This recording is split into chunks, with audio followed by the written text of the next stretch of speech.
ku Lwokubiri lwa wiiki eno ng'ennaku z'omwezi 31 wabaddewo vaawo mpitewo mu kanso y'e Wakiso bwe babadde balonda bakansala wakati wa NRM ne National Unity Platform era bagenze okukomekereza nga ba NRM be basinze era nga be bawangudde ebifo ebisinga obungi.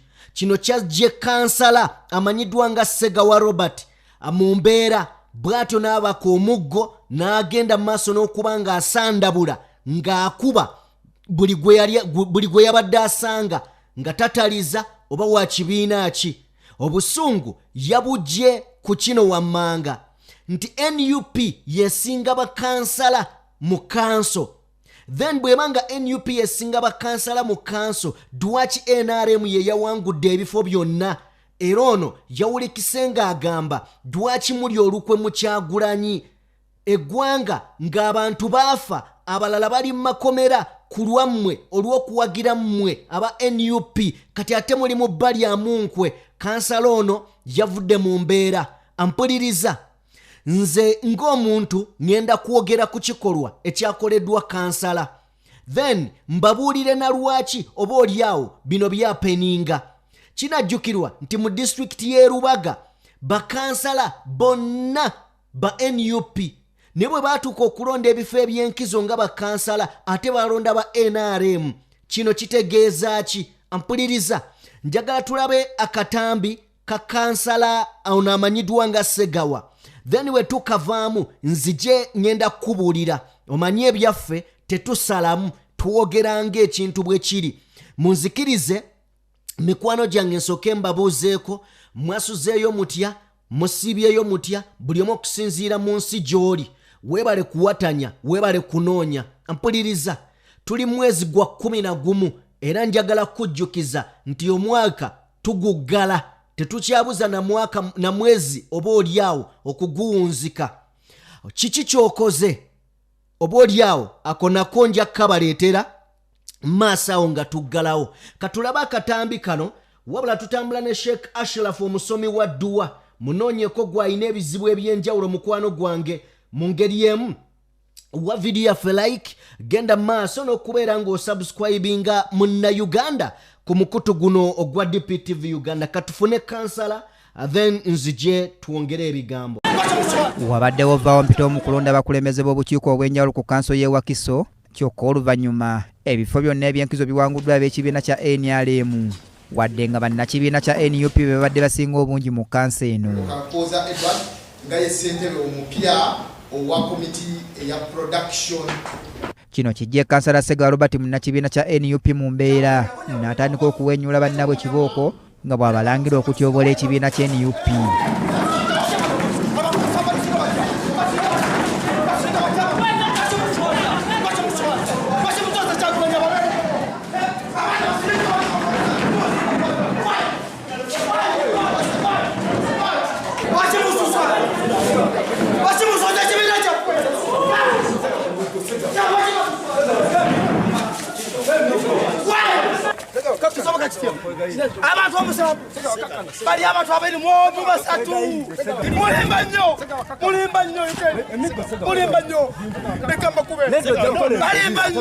Bakansala bano bategeezezza nti balina bannaabwe ababalima mu Lumene mu Luzise nga kye kiseera okutuula okulaba nga babako kye bakola bavenga mu kuswala okwenkukunala. Tuli bammemba 23 aba NUP, bannaffe bali 7 ab'ebibiina ebirala, naye omusanvu gututte ebifo byonna. Ensobi yonna ekolebwa nga teyina weetwala babi ba musolo mu ggombolola eno tujja kujoogerako, tetujja kusirika. Bano era balumiriza sipiika wa Bwakimu Mugalu okuleeta emivuyo mu kibiina kyabwe wadde waabuuziddwa ye abyegaanye. Babagulira buwaraki omwenge kubanga babasanga nnyo nga bakola meeting eyo kuva Louis wano ku Vijan Road nejjo baatudde. Sikiinaamu kubanga nga bwe nkugambye sironda ate siina bwe ngamba nti londo. Mu ngeri y'emu bakansala b'olukiiko lwa tawuni kanso y'Ekyengera batudde ne balangira nga baliwo bakansala abasaze eddiiro okudda mu kibiina kya NUP. Bakansala bano abasaze eddiiro bategeezezza nga balabye omusana nga y'ensonga lwaki beegasse ku NUP basobole okuweereza obulungi abantu baabwe. Nange neetaagira ddala enkyukakyuka ey'omuggondo. Era bulijjo nga njayaana naye mukama wange mmeeya Walukaga anyambye n'ankulembera n'antuusa ku ekyo bulijjo kyenjayaanira ssebo. Ng'ekibiina twagala nnyo abantu abapya, twegattako twagala nambazi era ndi musanyufu. Naye omutima abantu abapya mwe bayingiridde ekibiina empakanya era bwe sikkiriziganya nabo. Mmeeya wa tawuni kanso y'Ekyengera Mathias Mulumba Walukaga ategeeza nti bakufuba okulaba nga bavuba bakansala abalala abakyalemedde mu bibiina ebirala basobole okuweereza obulungi abantu baabwe. Naye maze okumuvuba nvuba mpuuta sivuba buyamba. Ono musajja y'omu ku basinga okuteesa mu kanso wano y'Ekyenga tawuni kanso, so abantu bendeeta bamuzi. Okay, ako ke katambi ampuliriza. Wabula nja kusaba olunaku olwaleero genda mu comment section ombuulire gwe kikyolowooza ng'omaze okumalayo vidiyo eno, kubanga maaso ngenda baako ne byenkugamba. Ampuliriza, kansala ono avuddeyo olw'abamunenya n'abo bagamba nti Kyakozze si kituufu. Kakati mu bigambo bye ye bw'ati bw'agamba, agamba nti tasobola keera ku makya n'atunula nga ekibiina kye Kyagulanyi ayeewo omubiri ng'abantu bali mu kumulyamu bulinkwe, bo bali mu mukolamu ssente. Agamba ajja kubakuba ate takyejjusa. Njagala tulaba akatambi kano bwe tukomawo twongere okuba nga tugaziya ensonga eno. Lunaku lw'eggulo kansala mu lukiiko lwa Wakiso mumyuka Robert Segawa yavudde mu mbeera n'aweewuunyula banne Kibooko ng'abalanga okulya mu kibiina kyabwe olukwe ne balonda ba NRM ne balekawo ab'ekibiina kyabwe wadde nga ba NUP be basinga obungi mu lukiiko luno. Ekikolwa kya kansala ono kyalese bangi nga beewuunya obuvumu bwe yakozesezza okuwewenyula banne Kibooko awatali kutaliza ba kibiina kye n'ab'ebibiina ebirala, era akatambi ke kasasanidde omutimbagano nga buli muntu akogerako bubwe. Olwaleero twogeddeko ne Robert Segawa n'ategeeza nga watagenda kuweera okutuusa nga abakulembeze banne bwe bava mu kibiina bakyusiza mu nneeyisa yaabwe. Bagamba suula omuggo oyo n'omwana. Ate omuntu kasita omugamba n'omuganga tawulira, ekyo ky'olina okukola. Era ndi mwetegefu singa baddamu okukola ensobi yonna ne bwe bataabe ba kitundu kyange nenga Munnayuganda nga talaba kigenda mu maaso talaba Bannayuganda bwe babonaabona, ndi mwetegefu okujjayo Kibooko. Kubanga twagenda mu kamyufu ka Nuupu ne tulonda abaffe be tulina okuwa akalulu naye babasudde olw'obusente obutonotono bwe babawadde. Ono agamba nti abakulembeze bangi mu kibiina kye basusse okwebuzaabuza ku nsonga enkulu ezikwata ku kibiina ng'okubakuba kye kigenda okubazuukusa. Nga ffe aba Nuupu mu kansa eyo tuli abantu 23 kyokka nga bano abalala ab'ebibiina ebirala bo bali 7 bokka. Naye kyewuunyisa nti ku bifo ebisatu bye twalonze olunaku lw'eggulo omuli finance, production ne social services, ffe aba Nuupu tetwafunyeko kifo kyonna. Byonna ebisatu nga abantu 7 be babigabanye. Era we naviiridde mu mbeera ne ŋŋamba tekisoboka, kiswaza. Lwaki aba Nuupu batulyamu olukwe? Lwaki baswaza ekibiina kyaffe kya Nuupu? Ng'abaana bangi teri atamanyi, abaana bangi basibiddwa, abaana bangi bafudde. Segawa agamba nti teyejjusa kwewenyula banne Kibooko kubanga basusse okuswaza ekibiina naddala bwe kituuka ku nsonga ekibiina kwe kiyimiridde. Okusinziira ku bantu b'abasibe, engeri gye babonaabona n'abasibe olw'okuba nti bawagira ekibiina kya Nuupu, engeri gye babonaabona, sejjusa lwaki ekintu ekyo nakikoze ekyokubakuba Kibooko. Sejjusa nakikoze nkimanyi, siri muguwa ddala ntegeera bulungi, naye bulumi bwe nnina ku mutima olw'abannaffe ababonaabona. Bo bakansala mu bitundu eby'enjawulo bawagidde kya Segawa okukuba banne Kibooko nga bagamba nti bakooye okubaswaza. Tulowooza nti bannaffe abakulembeze abalya eno n'eno ne bakola ensobi ng'ensobi gye twalabye, eyo yabadde ensobi ddala. Owa nsonga ki lwaki abakulembeze musalawo okuwaaba ekibiina ekirala mwenna mmwe ne mutafunako? Tukyatuukako e Lubaga nga tuli bakansala 64 ab'NRM 11 ne batwalako obwa sipiika, era sipiika ali Lubaga w'NRM. Bw'otunuulira kanso zonna eziri mu Kampala, Makindye, Nakawanawa, osobola okulaba nti kanso y'Erubaga yo yanjawulo etambuza bitege. Kikola kya buswavu nnyo eri ekibiina kyaffe ate nakikola kyakulya mu nzirukwe. Tosobola kubanga oli munnakibiina kya NUP mulina kye mukaanyizaako ng'ekibiina mulina bakandideeti bammwe ate abalala ne bajja ne bakola ebirala nga bye baabikoze. Akulira olukiiko olutwala bammeeya ne bakansala abali ku kaadi ya NUP okutolola eggwanga Emmanuel Sserunjojo ow'eddembe awagidde kya Ssegawa okukambuwalira banne bagamba nti bakutogera enteekateeka z'ekibiina olw'okulya mu lulime ne mu luzise. Omuntu yenna asobola okufuna obusungu naddala nga ye amenyeka ne struggle ng'ate omulala alaba nga struggle agizze emabega. Ekiseera kigenda kutuuka ffe abantu baveeyo beerwaneko nga balwanira struggle. Mu bitundu bingi abakulembeze abakwata kaadi ya NUP beefuulidde bannaabwe ne balinnya mu kimu ne NRM ku nsonga ez'enjawulo era balonzi aba NRM ne baleka ab'ekibiina kyabwe nga kigambibwa nti basooka kuweebwa kyoja mu miro. Ssegawa afaananyeeko yali ssentebe w'e George Mutabaazi eyatabukira abalonzi n'abakuba kibooko ng'abalanga obutatekesa mu nkola biragiro bya disitulikiti. Ako ke katambi k'omukulu agamba ajja kubakuba ate takyejjusa kuba mulamu bulungi. Ampuliriza, nnyinza obutawagira kikolwa kyakoleddwa naye ate mu ngeri ey'okulaga obutali bumativu yabadde mutuufu okubakuba newankubadde ogenda kuwulirayo bapropagandist abagenda okujja bagambe nti kino olwo kiraga bukulembeze eki. Ne tujjukira nti waliyo wa NRM ayitibwa Mutabaazi Pawulo eyakuba abakazi ab'embuto ekyalo Kiramba.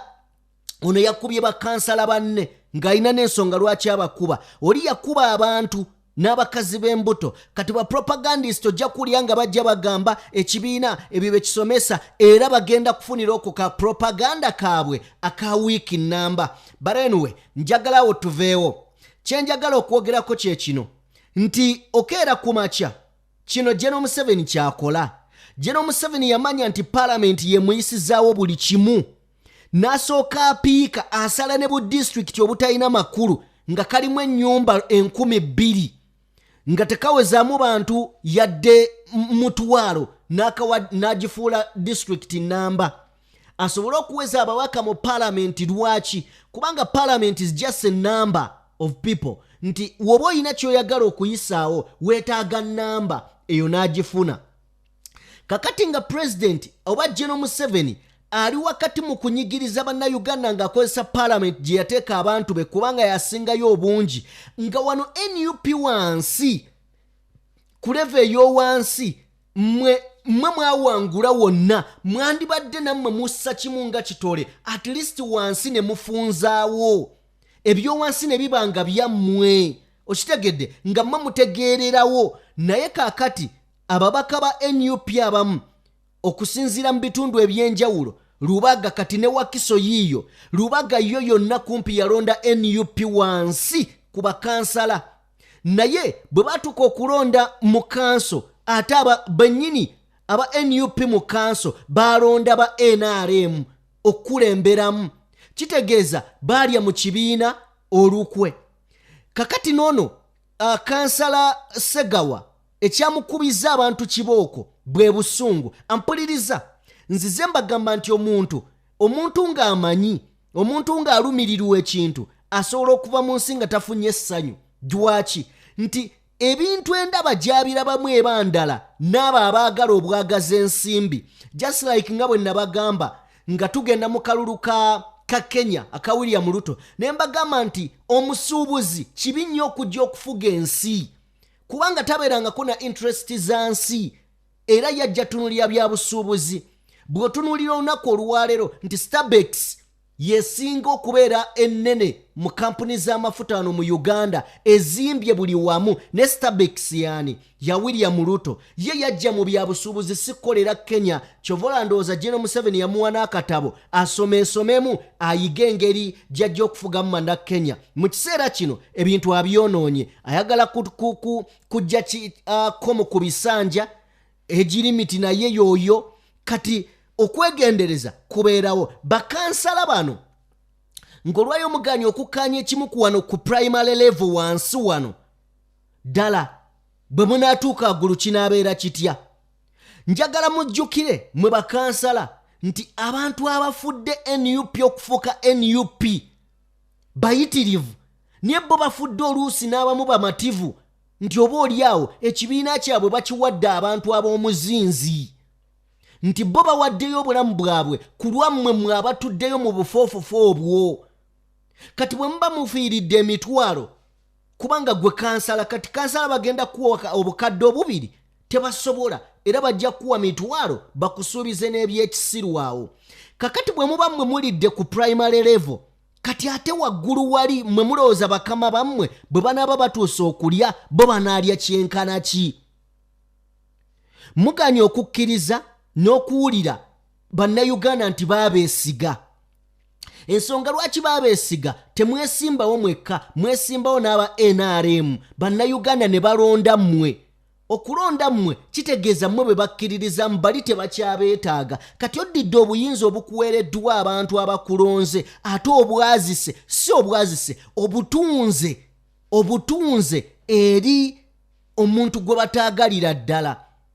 Ekituufu kiri nti Kyagulanyi mumumazeemu amaanyi era kino ngenda kusinziira wano kibagamba nti ebiseera ebisinga omuzadde ayinza okukuweerera nga n'omutima ogukuweerera agulina n'ebyo gy'omukola wano mu kusoma kwo atuuka omutima ne gufa nti Kyagulanyi ayeewo omubiri alwanidde NUP abamu temumanyi na yayitawo eti ekibiina ekyokubeerawo wabula mwe mwafuna kaadi ne muwangula ebifo si kuba nti mwayogera bulungi si kuba nti mmwe musinga okutegeera si kuba nti nno mmwe abagezi abasinga nedda mwayitawo olwa Kyagulanyi Ssentamu kubanga ensi yali emuwulira mu mitima. Kati muganya okukkiriza nti mwe muli banafu n'ekyo kye mwandizimbiddeko amaanyi gammwe nga mugajja ku muntu omulala mukigabye ku myaka emito kuba muli bavubuka bato ebyobufuzi mwakabiyingira abandi badde bazimba ebyobufuzi byammwe mu maaso ensi ebenyumirizeemu eboogereko mutandise na kutunda myoyo gyammwe. So ampuliriza nti olwaleero Kyagulanyi Ssentamu obulumi bwawulira ng'alaba mmwe ba fake dollar gasiya mulyayo mulya ssente ezitali namu kubanga njagala mulowoozeemu mmwe mulya miliyoni n'obutawera mitwalo 4 nenjagala mulowoozeemu singa Bobi Wine akeera ku makya n'agamba nti nno alye ssente mwe mulowooza bayinza muwa mmeka era singa mumanye essanyu Gen.M7 lyayinza okufuna nga Bobi Wine alidde ssente ze bantu mmwe muli babi nnyo.